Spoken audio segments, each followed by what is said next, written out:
I am Christopher MG from the Greater Bloomington Chamber of Commerce. I do advocacy, public policy, and now the community relations. I have a new title.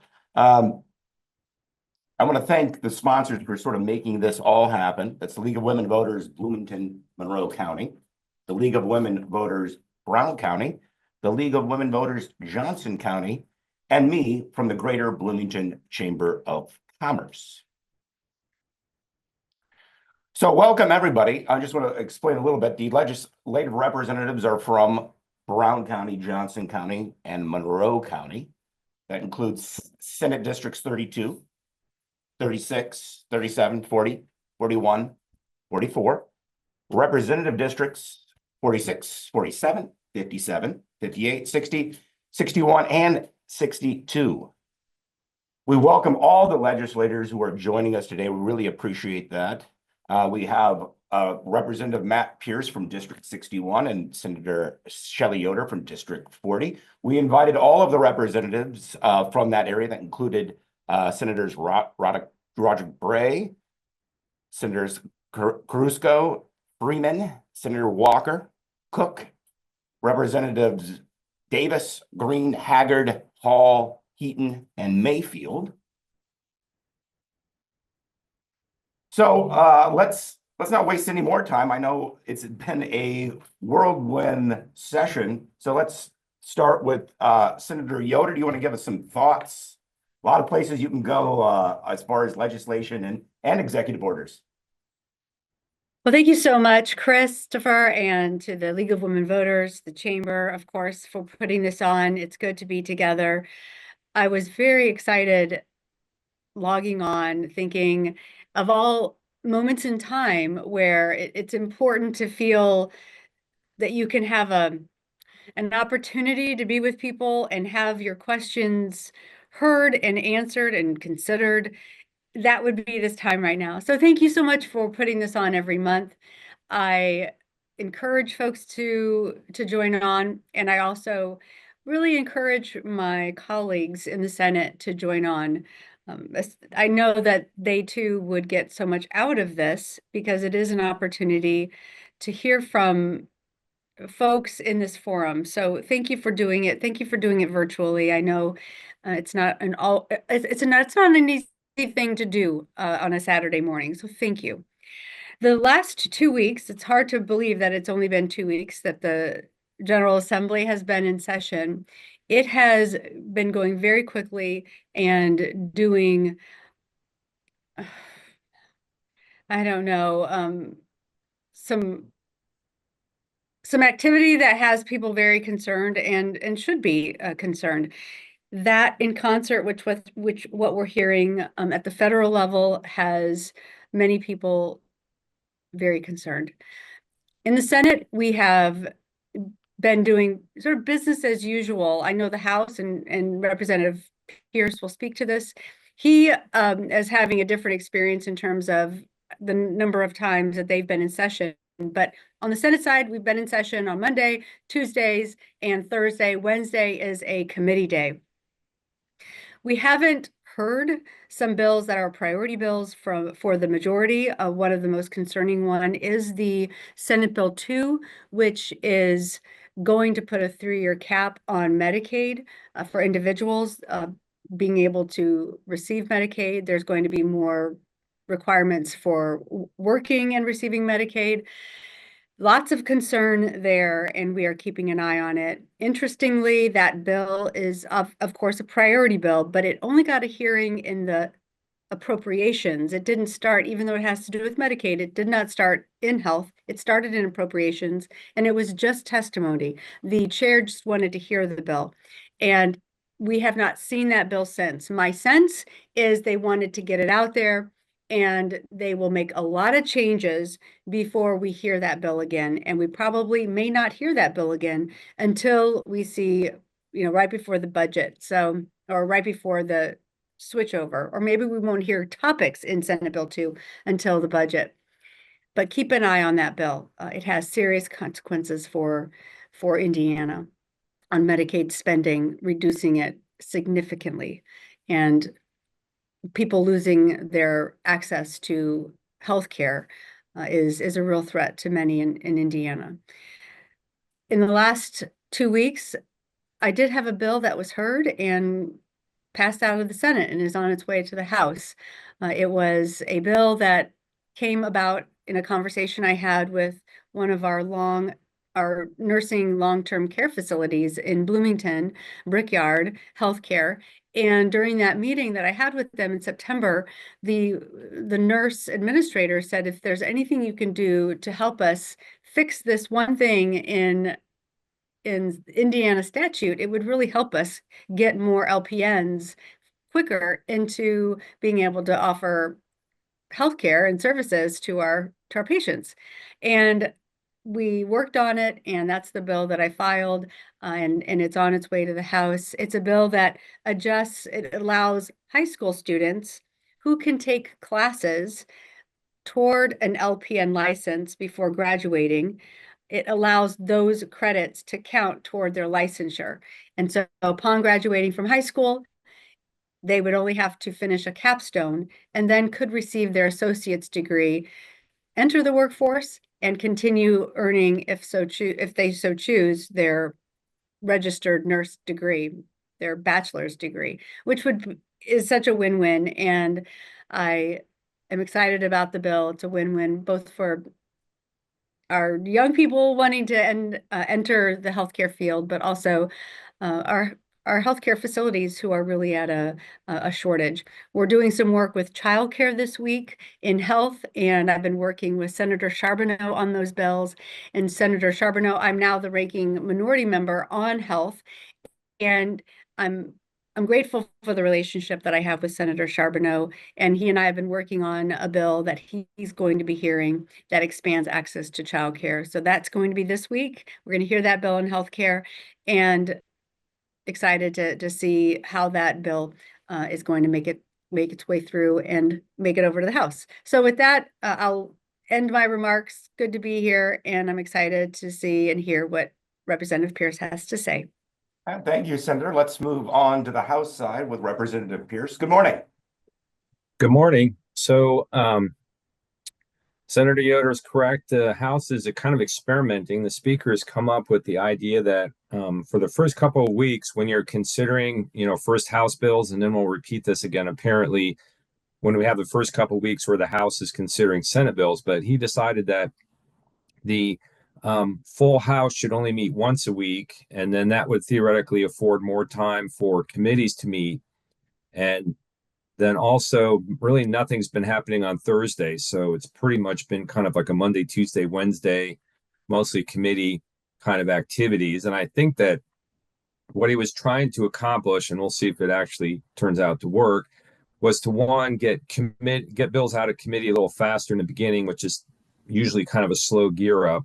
And then I think also for members who didn't have committees or didn't need to be around the State House, they could actually stay home and do other stuff. So we've ended that 2-week period. And so we have actually a fairly large calendar for this time of the year for second reading bills to consider when we go back into session on Monday. And then we'll be back to the normal session, which Senator Yoder described of meeting on Monday, Tuesday, and Thursday as a full House, and then Wednesday being reserved for committee meetings only. And so that's been a little bit of an adjustment. It's been actually kind of a weird situation because the rhythm's a little different here for the beginning. Well, as usual, my head spins thinking about what in the world should I talk about. And I think that I want to talk a little bit about just an uneasy feeling I have about, I feel like I'm looking at a dam of extremism, and there's a big crack developing, and you can begin to see the water kind of leaking through. And I kind of have a suspicion that before the session's open, the whole dam is going to like explode, and this giant torrent of extreme legislation is just going to wash over all of us. And I hope I'm wrong about that. But there's just been kind of a few odd things going on. First of all, you might have read that we had some legislators and the state comptroller come out and declare that IU was not following the law when it came to no tax dollars being used for the Kinsey Institute. And they felt the remedy for that was to deny any funding at all for the university from the state.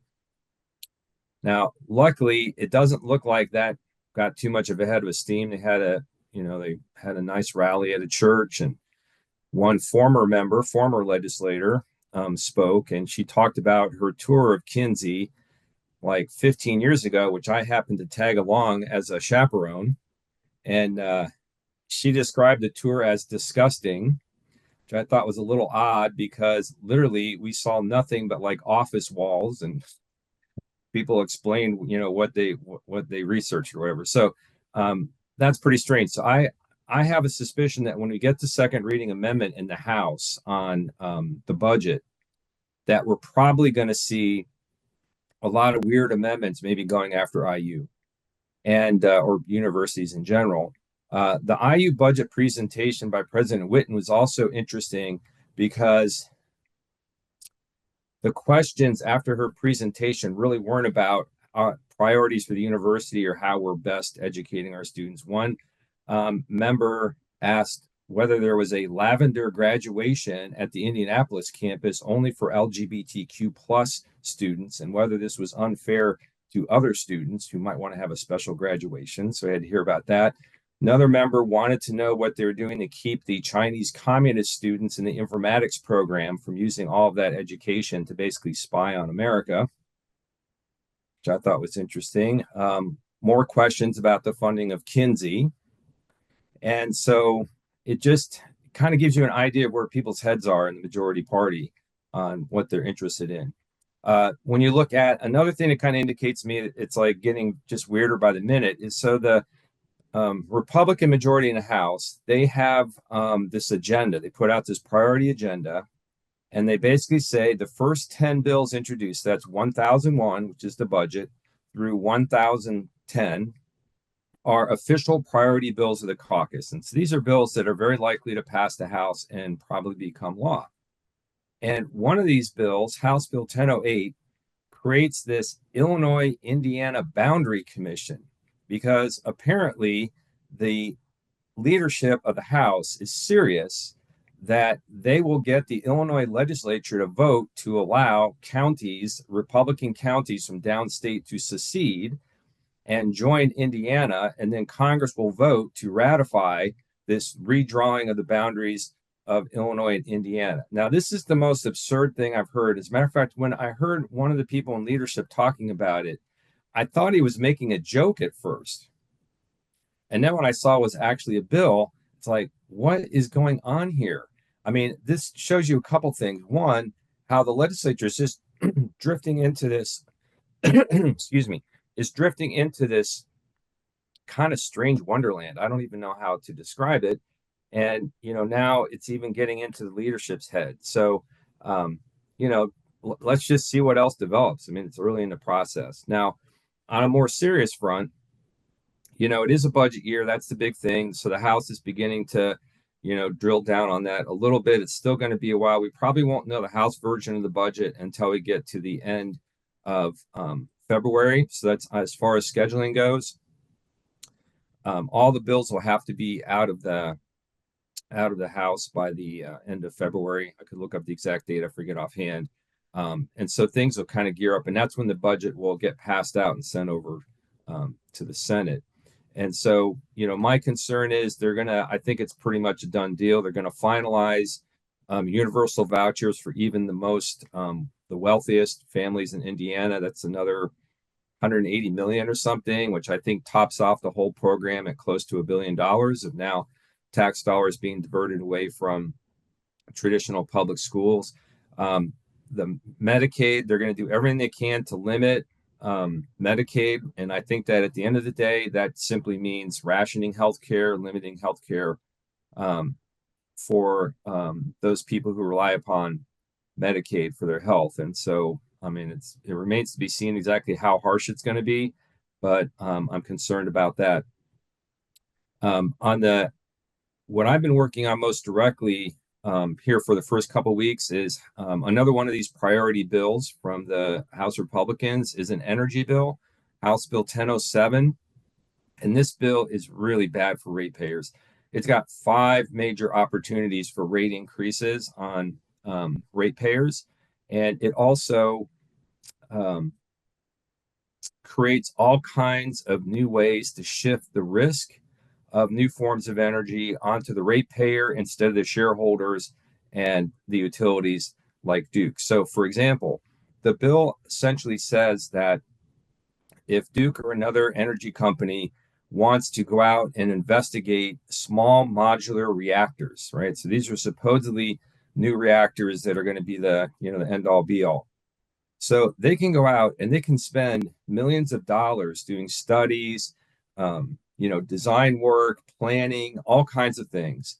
And if they get to the end of that process and they decide that the SMRs really aren't practical or it's not worth going forward, they still get to charge all of that money off to the ratepayer. They get to recover those rates.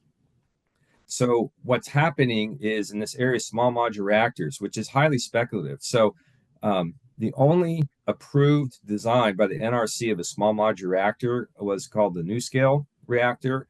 They attempted, with a promised $4 billion in subsidies, to put a cluster of these in place out in Idaho.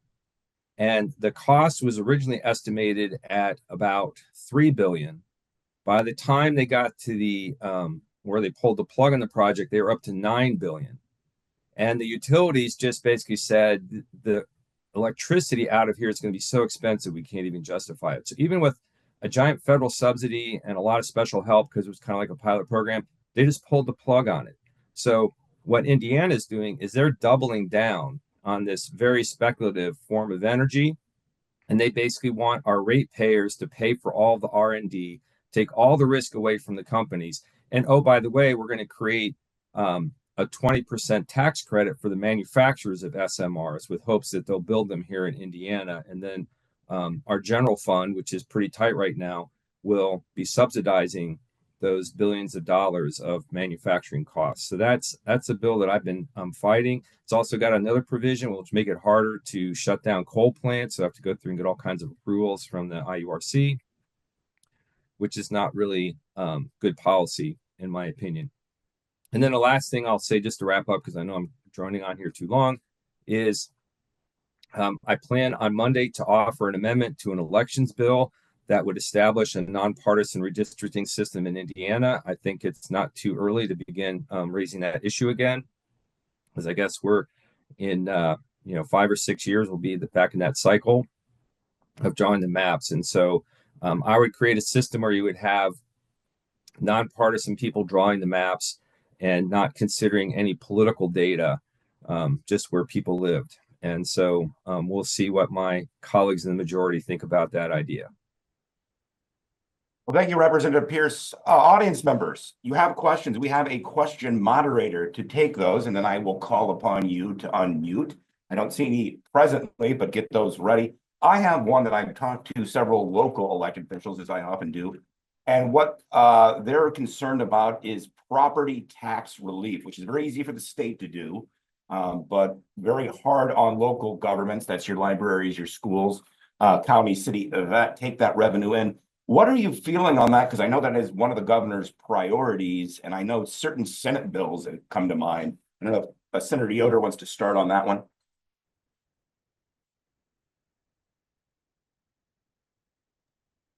Thanks, Chris. Yes, it is one of the priorities of the Senate Republicans, and their initial proposal, we have not yet heard. I mean, you can read it online, but I think what's interesting is they are sort of nodding to the governor and trying to, I don't know how to say this, make it seem like they're going to do what he's asking in his budget. But I just want to tell you, at every turn, I hear people say it will look nothing like the governor's budget. Like they're playing nice right now, and then when we get to April, when we are hearing and creating the biennial budget, it's going to look very different. But who knows? I share your concern. I know that the Senate Democratic Caucus we have our own bill, and we will be pressing and ensuring that our local communities still are able to have the support that they need, and yet we can still find a way to address some relief in housing expenses for homeowners. Those two things are real. Our local communities need support. And we are hearing that, I think in Indiana, 75% of Hoosiers are what they owe in their housing expenses are more than what they can afford. And so that's a real tension, and we have to do something. But our approach and what we are pushing is relief where Hoosiers can feel it, and not coming after our local communities, our local governments who need the support in order to ensure services, public safety, our access to our libraries, funding in ways that keep our communities safe and flourishing. So we are keeping an eye on that. They have not heard this bill, but I know that there has to be a way forward where our our residents feel like they feel relief in their property taxes, and we're not putting our local communities, our local governments on the chopping block. So I know it's going to be sort of a dance getting there, but we're definitely keeping an eye on it. Thank you, Senator. You want to add anything, Representative Pierce? Yeah, the legislature's been battling the burden of property taxes going back to 1973. The thing that's really different is, from 73 up through the early 2000s, whenever the legislature, created some kind of property tax relief, they had a mechanism to replace the lost revenue for the local units of government. So they kind of held them harmless on their budgets. But what I tend to be hearing now is the legislators just think the local units are too fat and happy, and they can, not only will they give property tax relief by limiting in some ways the amount of revenue for local units, but it will force those local units to tighten their belts and be more fiscally responsible and more efficient and all of that. So I haven't seen anything concrete yet, so we'll have to see what develops as the session moves on. You, Representative Pierce. Let's take some audience questions here. I think Kathy Roundtree, you have a question for Representative Pierce and Senator Yoder. If you want to unmute, you can going on that. Hi, thank you so much. First of all, thank you very much again for being here with us.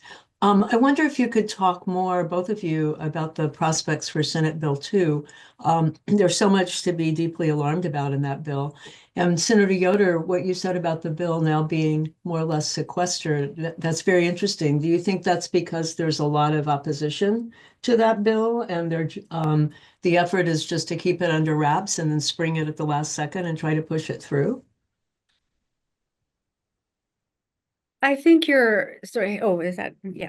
I think you are touching on something that is a real tactic. I mean, that is a strategy. They sort of put it out there, they let it simmer a little bit, but we also have to keep in mind we will get our last numbers in April, even though an April forecast we can begin seeing, we can read the tea leaves now, but they could be waiting to see what the April forecast looks like before they make any determinations with regards to Medicaid.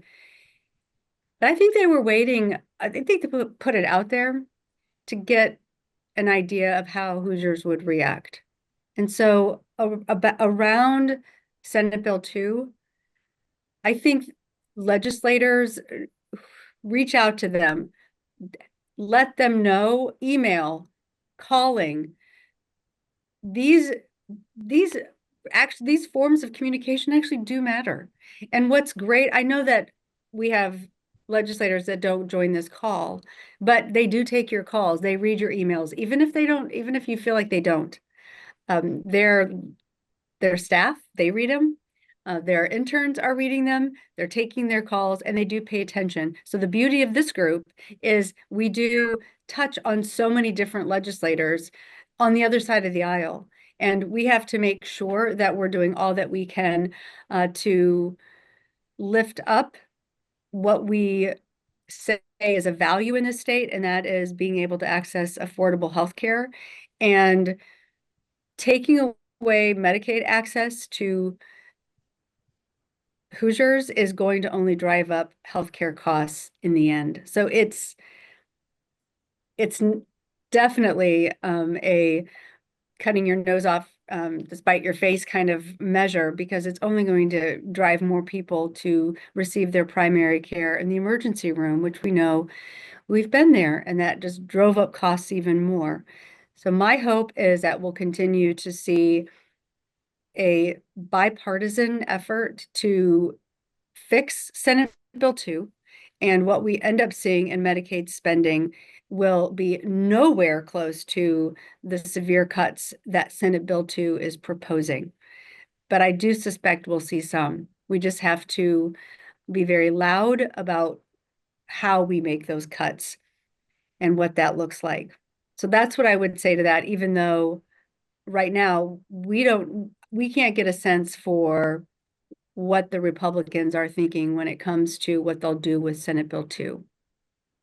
Thank you, Senator. Just a reminder to everybody, we're not doing the raised hand feature. You are directing, if you have a question, to the question monitor. It's a nice little orange box on it. Let's keep going the questions forward. Let's go to Julie Hardesty. You want to unmute, ask a question for Representative Pierce, Senator Yoder? Yeah, hi. Thank you both for being here today. Just hearing you speak about the bills, it's more of a general question. Like, I'm just wondering how does it work for either of you to actually fight any bills that are being introduced that are these really terrible ideas, like Illinois County secession and R&D power proposals that are going to cost, ratepayers more money? Like, what does that work look like when you're in a minority position? How do you get anyone in the supermajority to even listen to you? Well, it's actually, if you can really do a good job highlighting kind of the more outrageous parts of the bill, then the media picks up on that, and maybe some stuff ends up in social media, and then the public, you hope gets a little bit engaged. And then if they start giving feedback. So, it's one of these things where, like, you're not going to defeat the bill. You kind of know that there's super majority, they got the votes, they're going to move something, right? So the question is, what is going to be the final form of that bill? How many rough edges can you take off of it? How much can you limit the damage?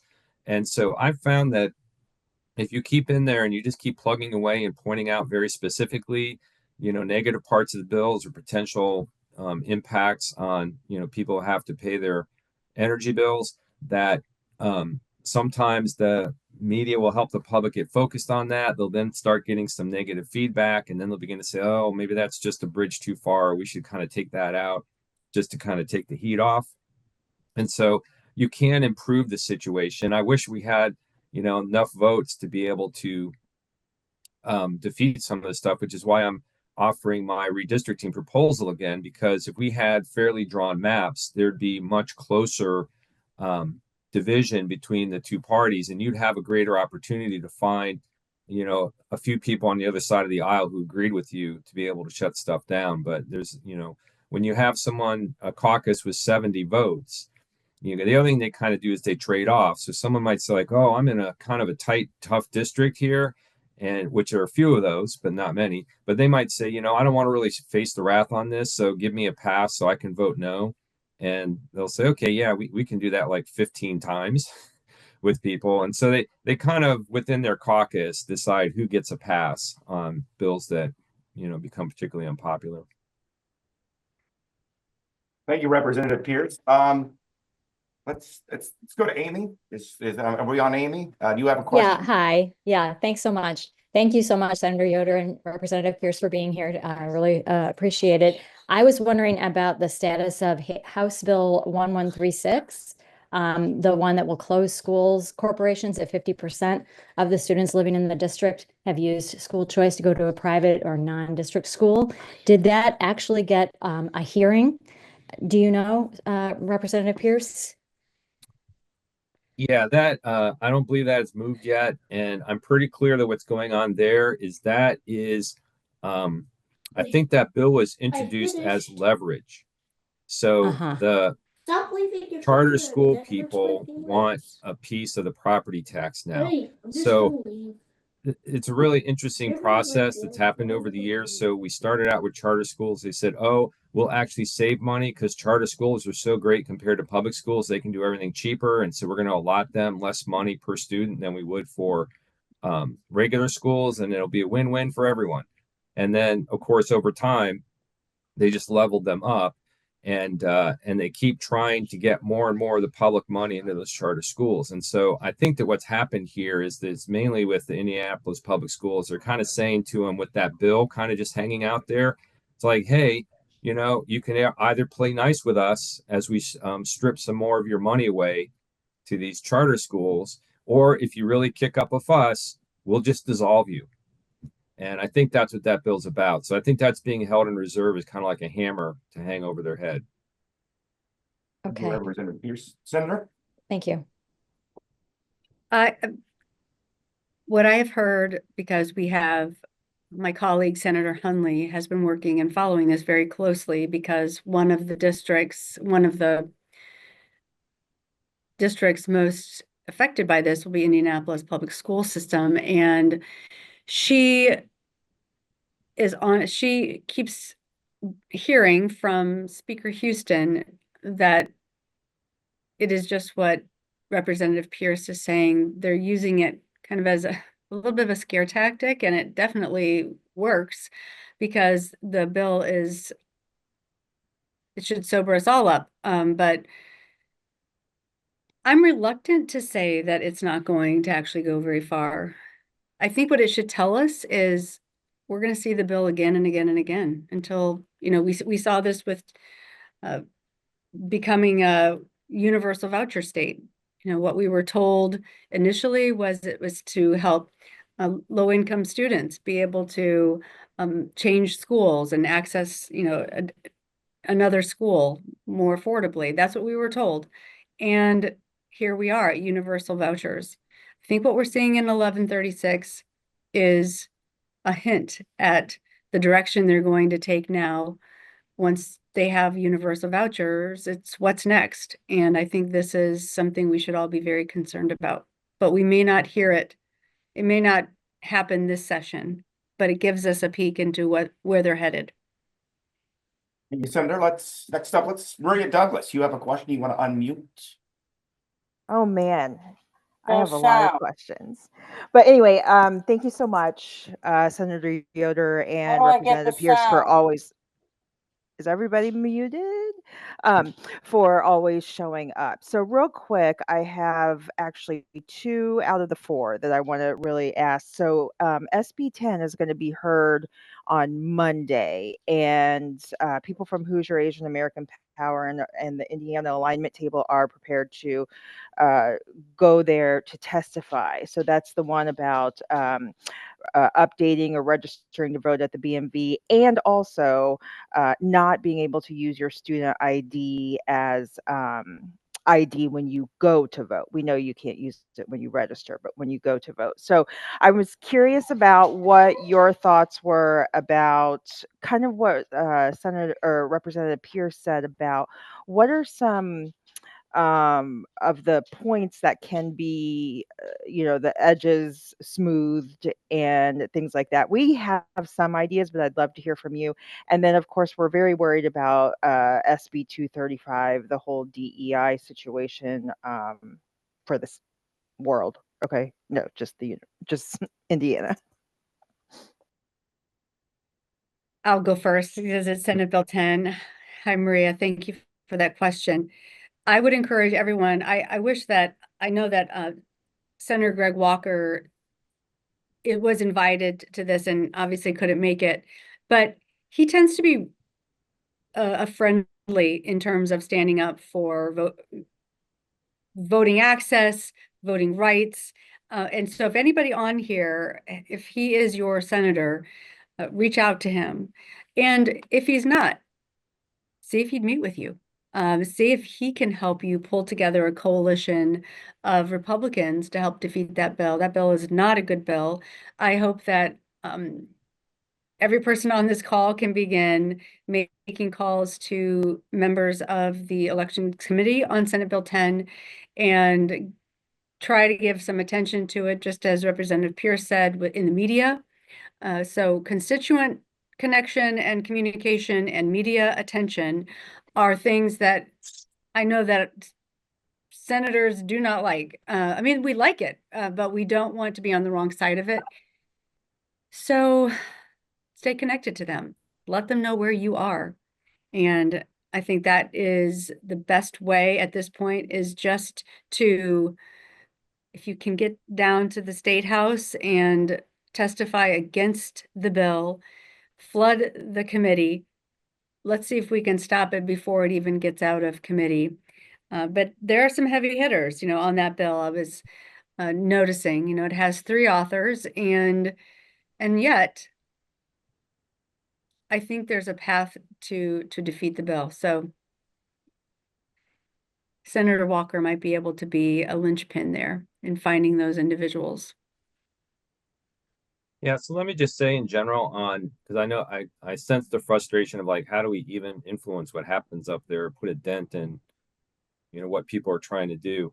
I think that, the first thing is just the hard work of grassroots organizing across the state, because yes, it is the truth that legislators are mostly wanting to listen to their own constituents, the people who can vote them in or vote them out. And so if they hear a lot from their own constituents, that's very powerful. So what that means is, for people who care about particular issues, you have to figure out how you get organized, whether it's through social media or some other mechanism, to find people who share your concerns across the state, so that legislators across a wide swath are hearing from them. Because, if you're a legislator represents, say, a very conservative rural district, and you get flooded with emails from people in Bloomington, it's like, okay, that, makes an impression on a level, but they're kind of like, oh, of course, I'm never going to make those people happy. It's kind of the response that I think comes into their head.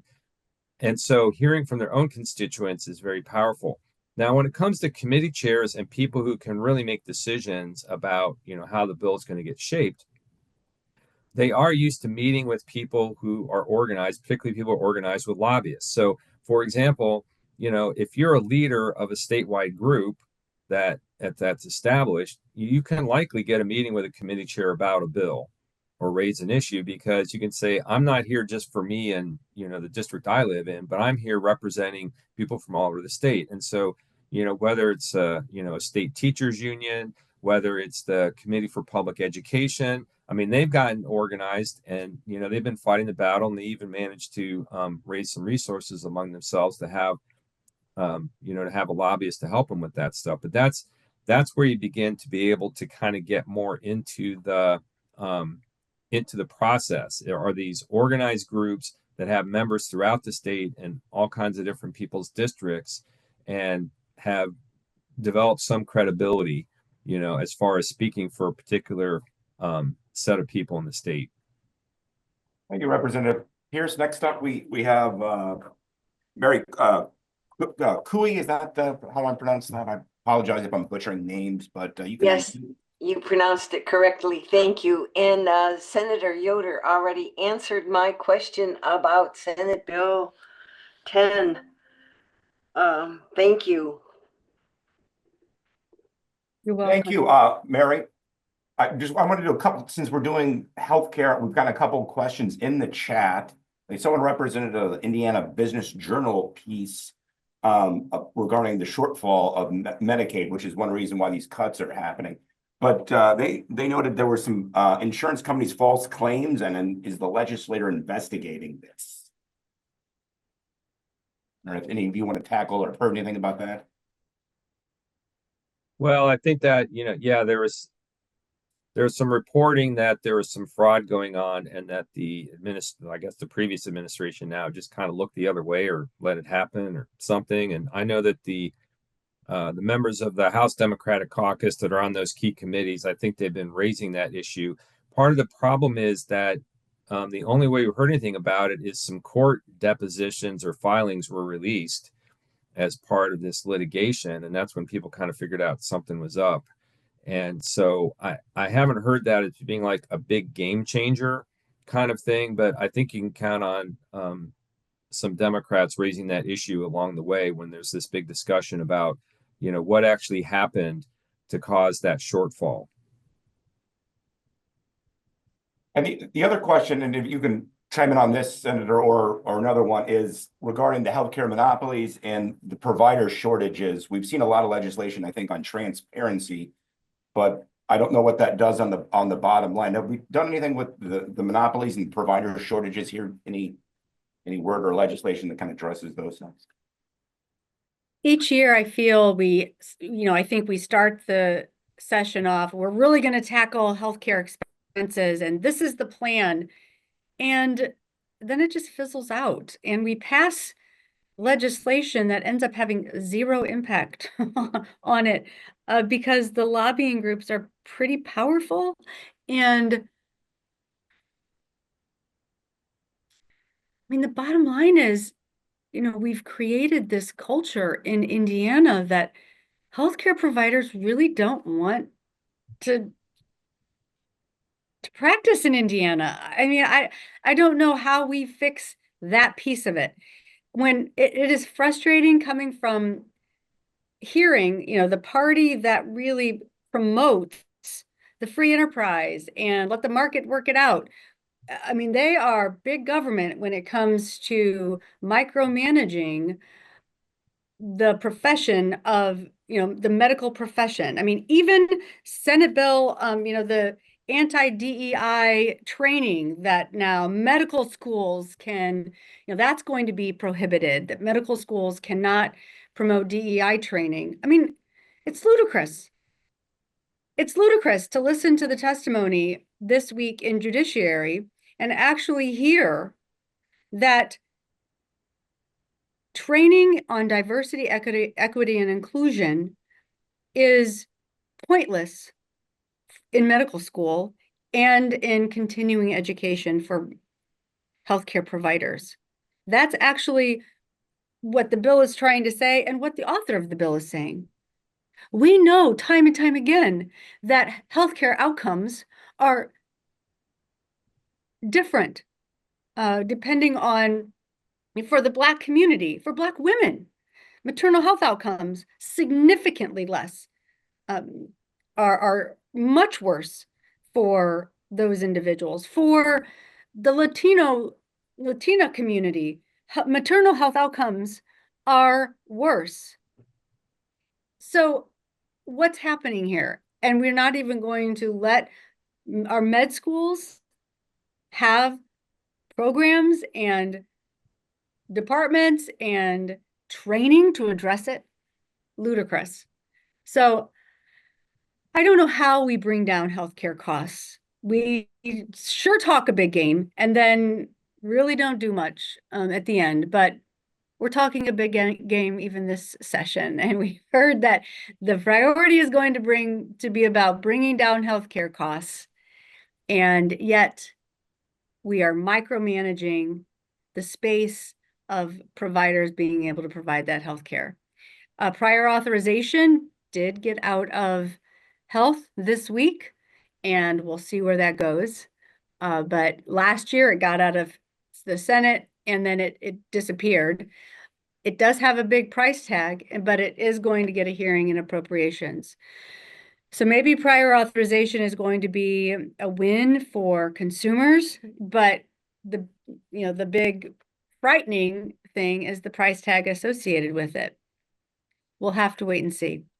But I do know that the Senate Democratic Caucus is working hard constantly to talk about how do we bring down healthcare costs. But when you see something like Senate Bill 2 that's going to remove thousands of Hoosiers from healthcare insurance access, it's only in the end going to drive up healthcare expenses once again. So thank you for that question. I share your frustration, but I'm not giving up. It's just a matter of how we go about actually driving down healthcare costs. It has to continue to be part of our conversation, but we've not been successful in doing it thus far. Thank you, Senator. Representative Pierce, I know you have a take on this particular issue. Yeah, as Senator Yoder pointed out, it's like you get a lot of really tough, big talk in the beginning of the session, and then somehow by the time you get to the end of the session, it's just kind of like a whimper. A lot of talk about transparency. or something, or, oh, gee, we have to wait a little while longer to see how our transparency, worked out and what we're learning from it. Right now, the big talk kind of is, if the hospitals, well, first of all, kind of revisit the non-compete thing. So I think there's some recognition that if you have a provider shortage, one way you could help address that is by not forcing doctors who don't like their current employer to have to leave the state or go 200 miles up the road. And so we'll see if anything, comes of that. There's some talk about, if hospitals charge more than 200% of, I guess, the Medicaid reimbursement, that they could lose some tax exemptions or somehow be penalized. There's talk about trying to get at those huge reserves that hospitals have and somehow have a tax or something that would get that money and take it and put it toward paying for Medicaid. So there's a lot of kind of interesting things floating around out there that suggests that even the majority party knows that these big, gigantic hospital corporations are just out of control. But somehow by the time we get to the end, nothing much happens. So we'll just have to see how it plays out this session. Thank you, Representative Pierce. Let's go to the audience again. Pam Davidson, you have a question? You want to unmute yourself? Thank you, Shelley and Matt, for always being the ones to show we love you, dear. We value you so. The GOP is the party of deregulation, get out of our business. And your comments about the Indianapolis public schools, as Ann Delaney said, oh my God, they've talked about school choice and now they want to take away school choice, which are the public schools in those jurisdictions. But that leads me directly to my question. What is this hell on earth that Mike Braun has suggested about monitoring the miscarriage or abortion drug use of women in our state? I mean, this is the Handmaid's Tale. This is Project 2025. This is so outrageous, I can't even comment on it. And where did it come from and where is it going? Please tell me. Into the trash bin.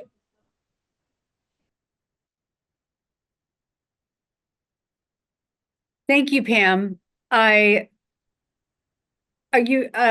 There's so much to unpack there. But one thing is the termination pregnancy reports that the executive order that Braun made this week, making those reports public.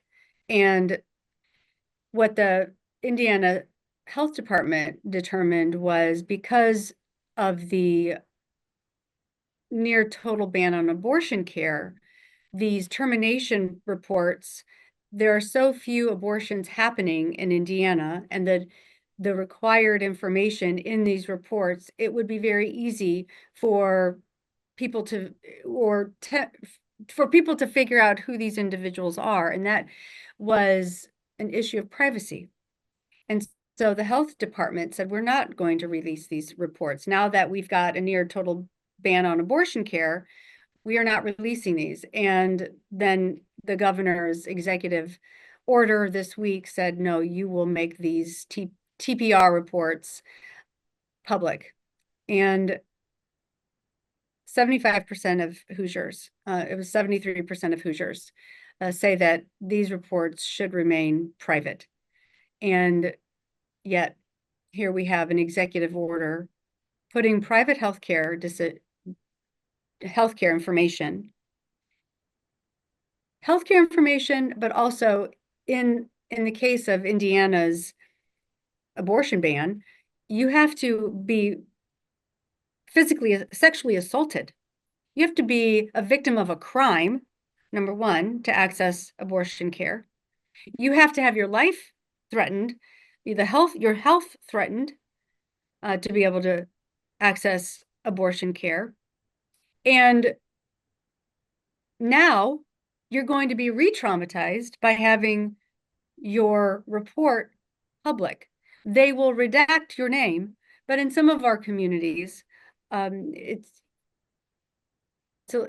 going to be easier to be able to figure out who these individuals are, and it's pretty awful. So Pam, I'm with you. It feels not just steps backwards, but miles backwards, just where we're going in the direction of this state with that one executive order exposing the most private, and for those having, in Indiana, those accessing abortion care, the most traumatic, and now being made public.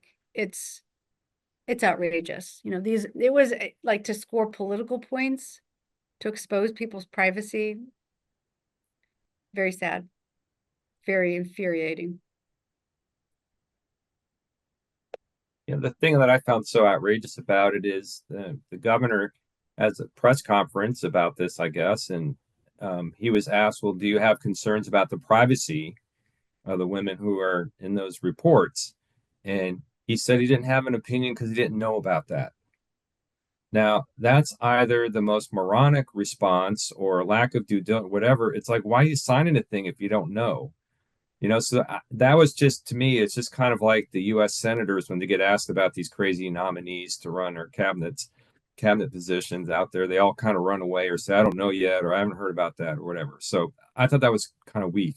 But, to kind of understand it is this week at the State House one day, I looked out my window and there was a big rally going on the south lawn of the Capitol, and it was an anti-abortion rally. And the people, they had all the signs, and I looked out there and I thought, like, do they not realize that they basically won?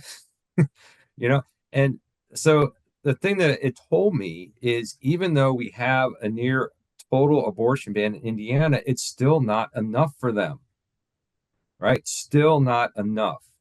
And so they want these reports so they can harass at a minimum the providers and start saying, aha, this provider has done 2 or 3 of these, and there must be something, nefarious going on here. And they're going to harass that person. And it's going to be led by Todd Rokita, who's been found to be unethical when it comes to these things. And he's, unchained after his last election. So you're going to have all kinds of crazy stuff. And, the question is, when will the people of Indiana care? Because, the polls show they care and they don't like what's going on, but they haven't, translated that into votes. So I don't know what's going to happen. But I think the politics of it is you just have a very kind of powerful faction of the Republican coalition that still thinks not enough has been done about abortion, and they will not rest until I don't know what, happens here with this issue.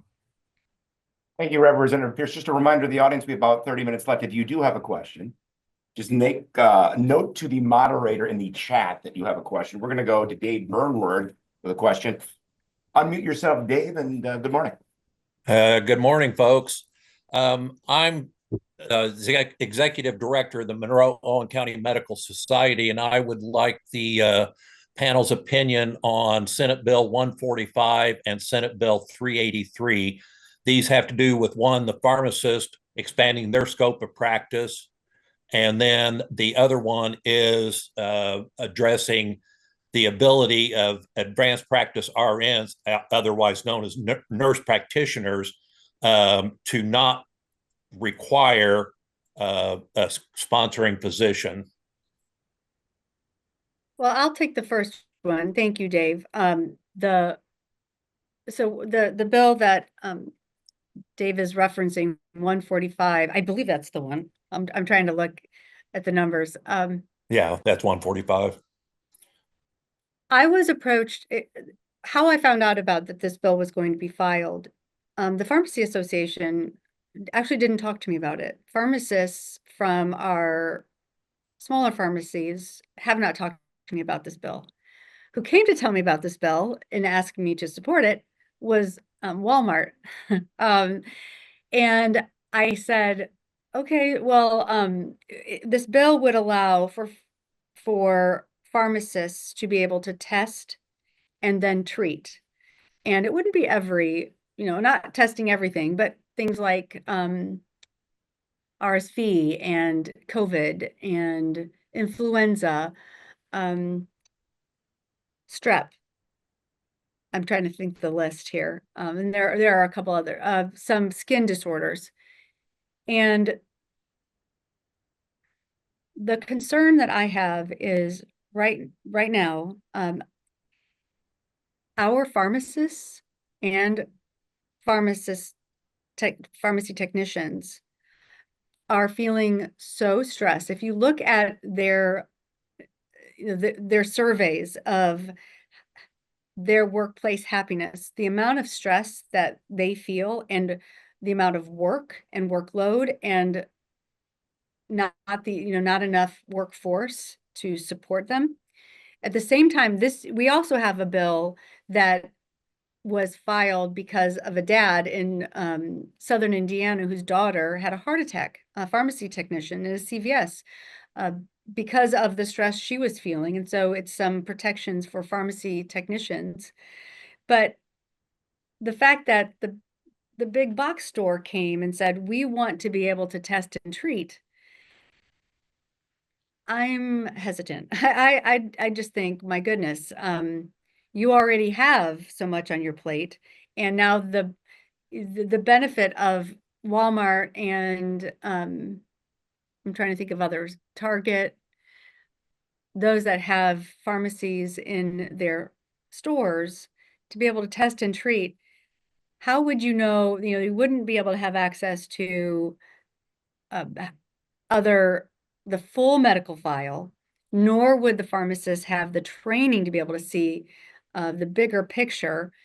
So I'm really wrestling with this. I have if your independent pharmacist comes to me and say, we want to do this, let's have a conversation. But if this is being pushed, and it does appear to be pushed by big box stores to be able to make more money, I am concerned about that expansion of scope of practice, very much so.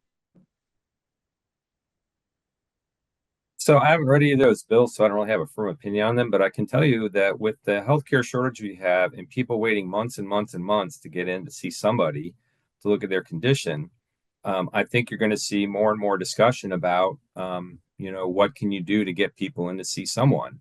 And the difficulty for a legislator is sorting out is when is it really a discussion about scope of practice and ensuring that people receive the proper quality of care, and when is it an economic argument about which provider is going to get the fees.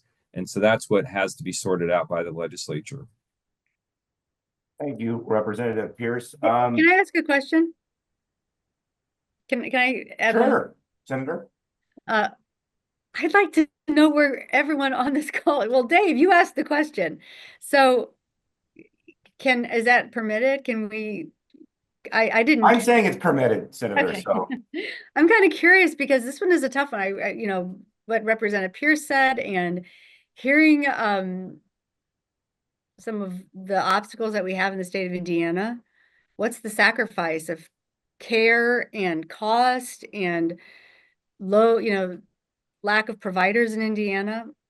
I'd love to hear your thoughts, Dave. Well, from the perspective of advanced practice RNs practicing without a physician sponsor, you just need to compare the curriculums. I work in healthcare. I worked in healthcare for over half a century, and I know a lot of good nurse practitioners, but they still aren't trained at the level of physicians. And as far as the pharmacy thing, I just think it's a slippery slope when you start going down, the CLIA regulations. They're so involved in labs that I think, just like you said, the pharmacists are being stretched so thin right now that they are often paid by prescriptions filled. And this would just add one more layer to that and take away from prescriptions being filled. Thank you, Dave. Let's keep this moving. We only got less than 30 minutes left. We have a question from newly minted County Council member Liz Fidel, who is bringing up property taxes again that we talked to, but specifically concerned about Senate Bill 1, its financial impact on the cities, counties, towns, and other quasi-government entities. Can either of you state your advice on how this may play out?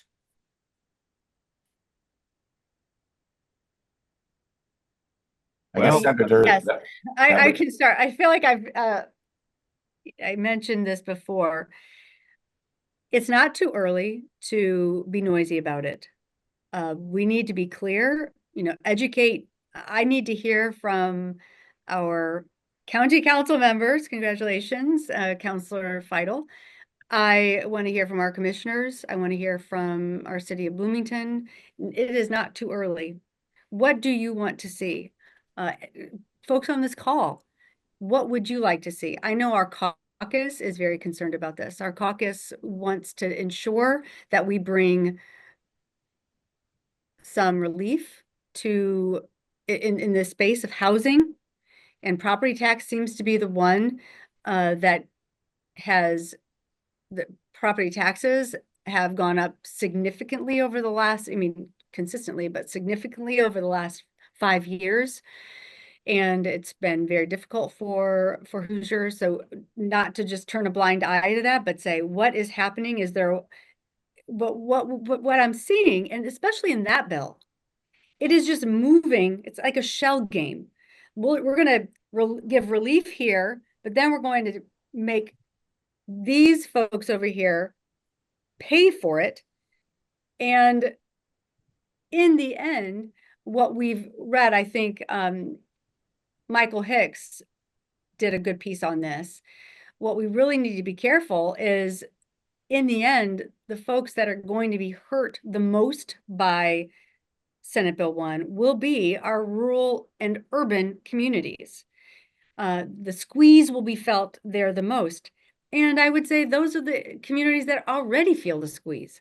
So it's not too early. We need to be vocal about what we would like to see, but the pressures that we've placed on property taxes is a direct result, and I know this seems for some a strange jump, but how we have continued to underfund public education.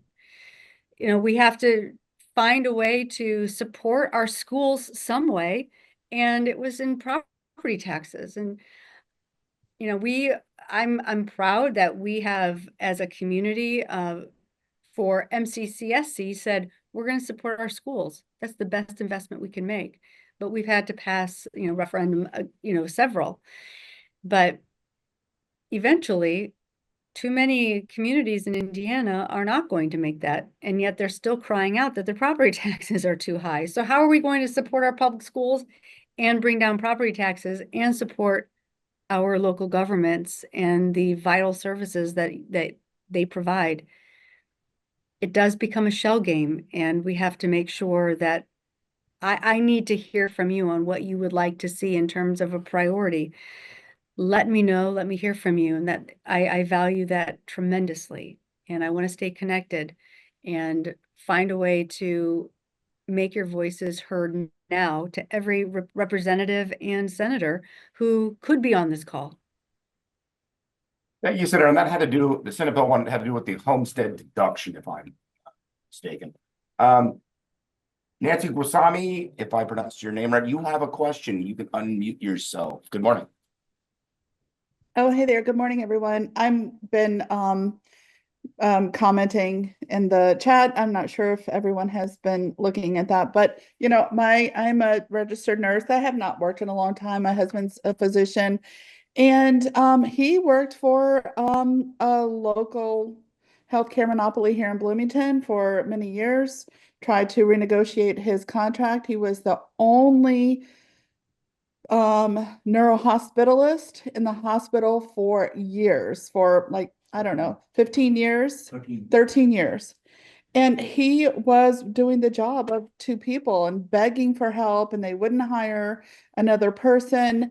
And finally he said, I'm done. He was offered a position at in another state to work 7 on, 7 off. He did that. Now he does telemedicine from home for that same healthcare provider, healthcare institution.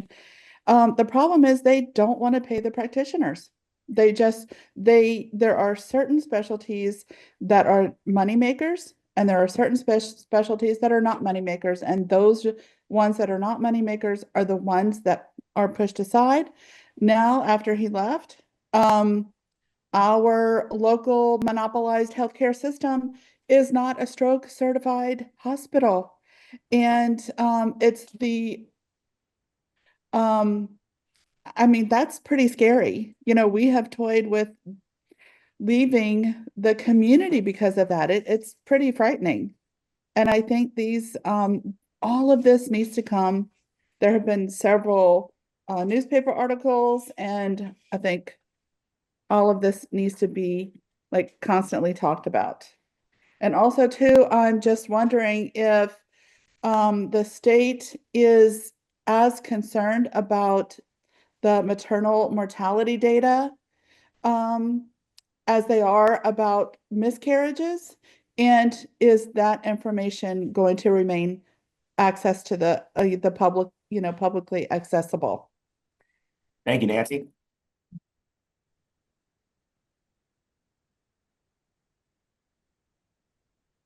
I'll take that. I don't know. Matt and I were like, I'm done, Shelley. thank you, Nancy. I know much of what you were saying was commentary, and I appreciate it so much. It's just it's an exhausted industry of healthcare providers in the state of Indiana who are, I'm hearing from so many over it. And either moving, we are expanding. I know that residencies, Indiana had an expansion of residencies, but those students want to leave and practice, really invest in in the long term, not in Indiana. And we just refuse to be honest with ourselves. But no, I have not heard an equal concern about miscarriages in this state. 50% of our births are individuals who who are on Medicaid. I have a bill right now that is just going to codify into Indiana law that Medicaid recipients can have over-the-counter birth control paid by Medicaid. Currently, that is the practice, but it is just a practice of, it's a choice, it's a waiver that the past administration honored and applied for, but that is not guaranteed. So how are we going to actually help lift up individuals in Indiana so that they can have agency in when and how they become parents? If I could interject here, another concern is um, if they're going to scale back access to healthcare, through cutting funds for Medicaid, there's going to be a lack of prenatal care. More women are going to die because, because of pregnancy related deaths or during childbirth. And I'm wondering, like Idaho, will Indiana follow suit with just cutting out and just stop keeping that data regarding maternal mortality and hiding that from us? That needs to be guarded. We need to have access to that information. And I would not doubt that the Indiana Republicans will try to do that and hide the fact that women are dying because of that. Thank you, Nancy. Our labor and delivery units are closing throughout the state of Indiana. 1 in every 4 Hoosiers live in a maternity care desert. Our March of Dimes latest numbers showed that 15% of Hoosiers, Hoosiers who gave birth, 15% received 0 prenatal care. None. And that is about 2 percentage points higher than the national average. So we've got our work cut out for us, but we're heading in the wrong direction. Senator Pierce? Yeah, I haven't heard much on that issue of the data, so I appreciate you bringing that to my attention. We'll have to try to keep an eye out for any legislation that might impact that, because I agree we need to fully understand what are the impacts of the policies that are being adopted by the state. Thank you, Representative Pierce. Just a reminder to our audience, let's keep these as questions and limit the editorial just if we can. Our next question here is Ashley. Do you want to unmute yourself? And good morning. Good morning. Sorry. I had a question regarding House Bill 1233, and I wanted to see what your guys' positions are that will, in all counties except Marion, the following occur, and it's basically the dissolvement of township governments and the fire protections. In a district that I deal with, there is about 23 to 24 townships. That is 11 in Monroe County and about 11 in Morgan and maybe one in Johnson. So my question is, the township trustees are the heart of the community. And since Monroe has established a Monroe Fire Protection, the benefits, I live in the county and the benefits have been astronomical. We actually just now got a Washington Township Fire Department almost up and running if we find firefighters, also part of the protections. Now with this dissolvement, how do you guys feel about that bill? Like what is your stance on the trustee dissolvement and the fire protection? What is your stance? All right, let me let you feel better. I don't think it's going to happen. That bill's got one single author on it. I haven't heard anybody talk about actually moving it. I think that legislator, Representative Engelman, feels very strongly that there are too many township governments and things could be more efficient. So she's put that bill in. But the legislature has learned over the years, you don't mess with the townships. There's a lot of them, and they're in all the districts, and they make themselves heard when any of these things start to move. And so I mean, you can never rule anything out in the legislature. I've been wrong before, but I just think that that bill's been introduced and I doubt that anything will come of it. Thank you. Thank you. Let's move to our next question. I think Mr. Smith has one on affordable housing, a chamber priority. By fact, you want to unmute yourself, William? Yeah. So, Shelley and Matt, it is good to see both of you. In the township for Van Buren, we've been seeing in rental assistance a real spike, not in the number, so much in the number of people asking for it, but the amount of aid they need.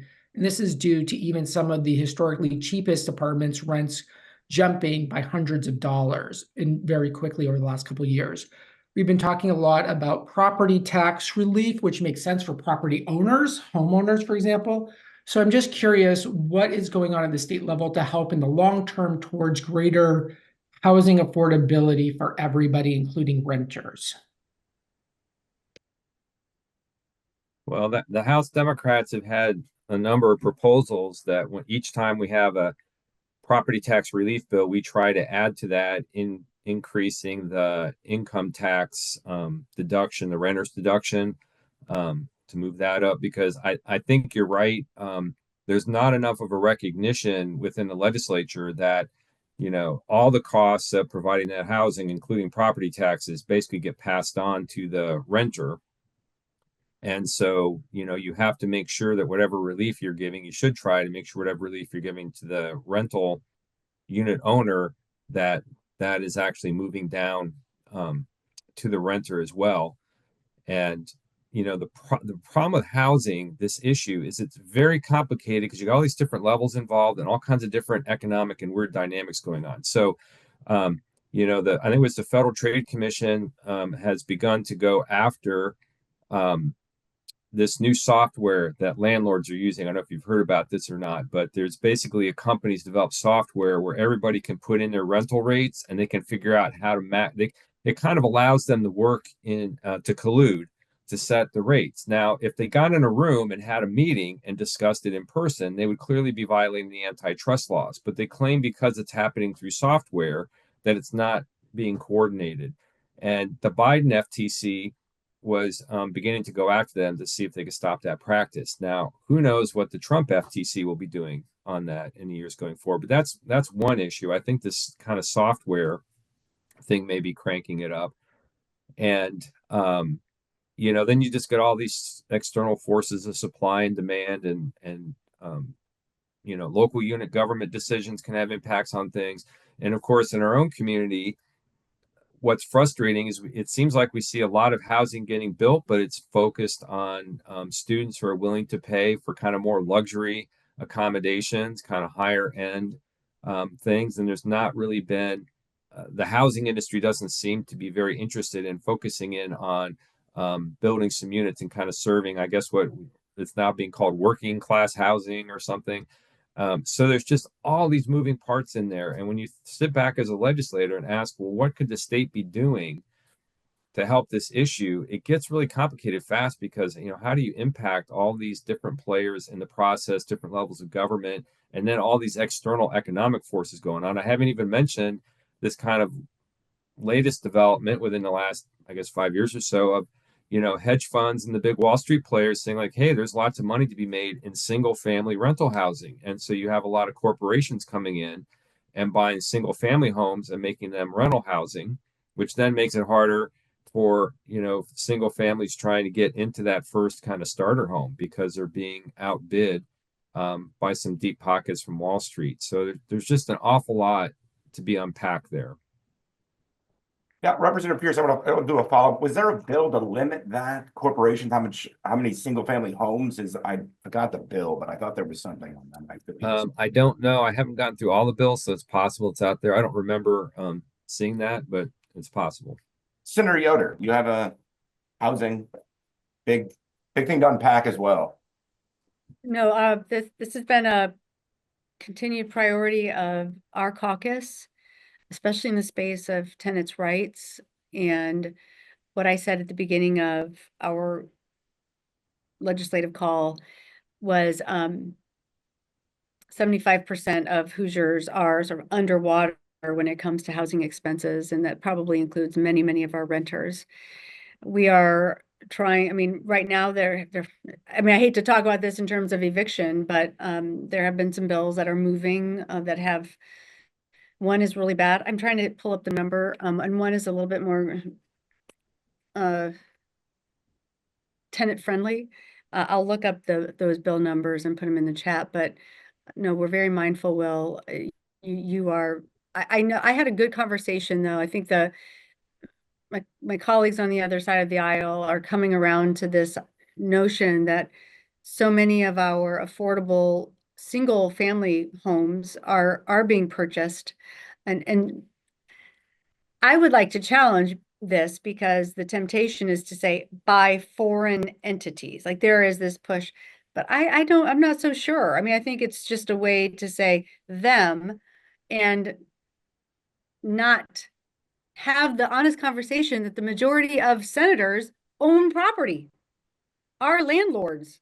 That's why it's very difficult to get any of this through, is because many of them are landlords themselves, own other homes that they rent out, own apartment complexes. So we're in this work and this fight and trying to do all that we can to pull down costs and also bring some tenants' rights and level the playing field. But the work is hard. I'll get those numbers and put them in the chat. Thank you. And the if you're scoring at home, the single family corporate investor limit was House Bill 1293. I haven't really read that, and it just seems like you could do multiple corporations to get around it, but who knows on that. We're nearing end. I think we've gone through everybody's first question. I think Maria Douglas, you have another question for our representatives. Yes, and my dogs are probably going to start barking again. But thank you so much for allowing me a second question. So HB 1393, that was in committee and it was amended. And Hoosier Asian American Power and our statewide partners are very concerned about this because it lends itself to racial profiling and increase of a police type state situation. What are you hearing? Well, I think that the bills like that have a good shot of moving because I think the Republicans feel that a large part of the Trump victory was because of his highlighting the immigration issue, and I think they think it's good politics, and then you have someone think it's actually a real kind of thing, and so I don't know. I'm just trying to look at here. It's got this yeah, it's hard to know. It hasn't moved yet, so I guess that's the good news, although we're early in the process. it's interesting because this concern about undocumented immigrants is just invading everything. And so we were having a hearing on a bill that dealt with squatters. And basically, the premise of the bill was that people were squatting in homes and you couldn't get them out of there. And so they wanted to have this very swift way where you could just file an affidavit with a law enforcement officer, and then they would immediately come out and eject the people from the home. And the difficulty there is like, okay, what if there's some kind of landlord tenant relationship or something? We have a normal eviction process you go through, which has a lot more due process. So like, how do you work that in? And it was interesting because the author of the bill said, well, we haven't really been seeing this yet in Indiana, but it's happening a lot in Texas. And they're kind of telling the story about you go away on vacation and you come back to your home and there's an immigrant family living in your home, and you ask them to leave and they say, no, it's our home. And then you're stuck because they like took your home, and like, what are you gonna do about it? So we have to, and you think about like, really, how many people are coming home from vacation or a trip to the grocery store and finding an immigrant family has completely taken over their home?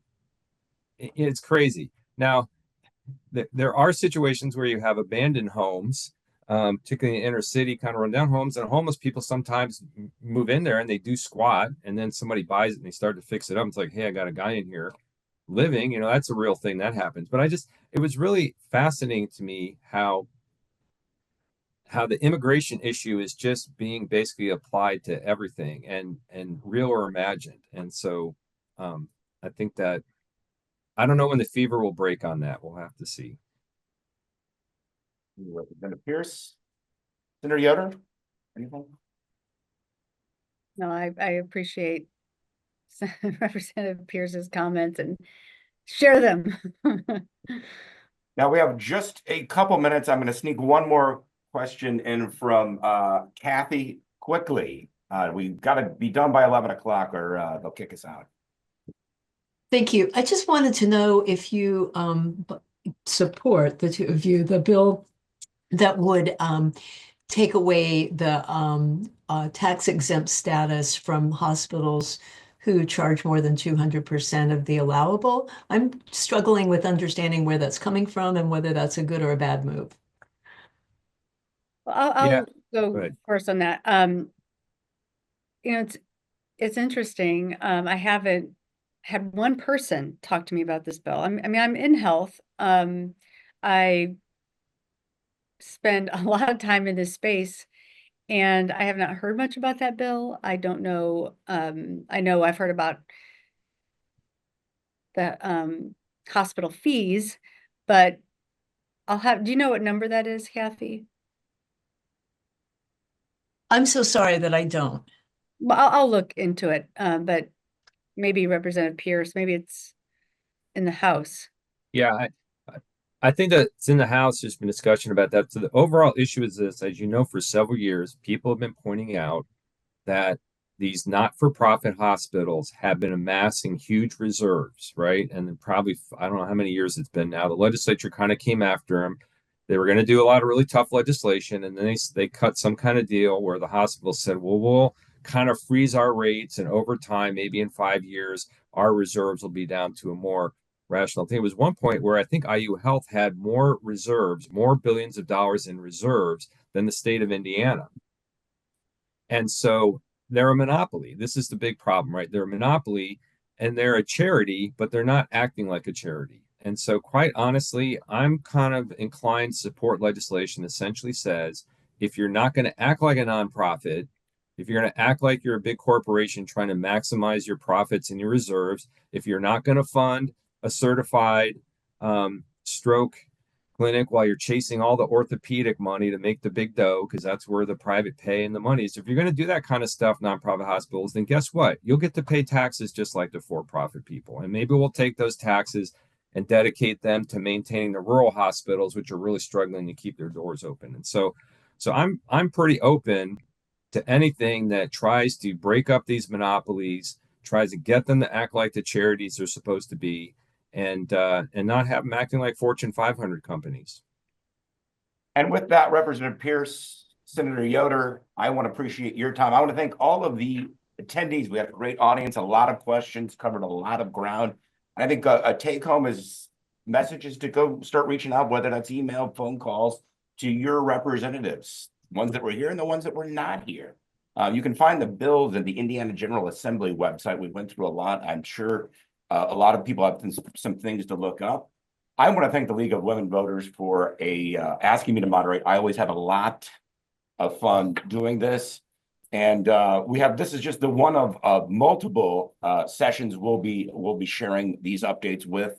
9:30 on Saturdays. We have one February 18th, March 8th, and April 19th. Quick thank you to Community Access Television, the CATS, our team members, our wonderful sponsor, League of Women Voters Bloomington, Monroe County, Brown County, and Johnson County, and of course me from the Greater Bloomington Chamber of Commerce. Thank you all very much. Have a wonderful rest of your Saturday, and we'll see you again next time.